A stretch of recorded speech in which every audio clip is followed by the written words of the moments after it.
городским судом Республики Татарстан было рассмотрено уголовное дело в отношении жителя Бугульмы, который без уважительных причин и законных оснований уклонился от призыва на военную службу.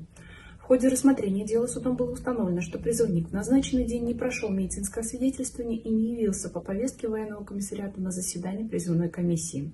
В судебном заседании подсудимый вину в совершении преступления признал полностью, в содеянном раскаялся. Пояснил, что неоднократно получал повестки с военкомата и не являлся без уважительных причин. Подсудимый свою вину в совершении преступления признал полностью, в содеянном раскаялся. Изложенные обстоятельства совершения преступления не оспаривал. Вина в совершении преступления подтверждается изученными материалами уголовного дела, показаниями свидетелей. Вину свою признал полностью, в содеянном раскаялся. На учете врача-нарколога и психиатра он не стоит.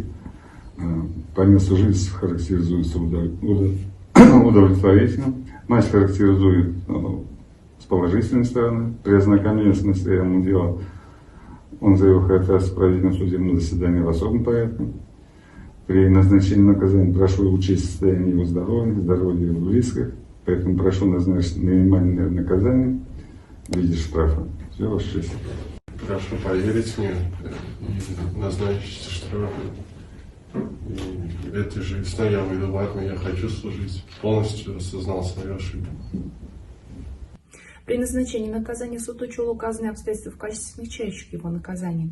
Признал его виновным в совершении преступления, предусмотренного частью 1 статьи 328 Уголовного кодекса Российской Федерации, и назначил наказание в виде штрафа в размере 50 000 рублей.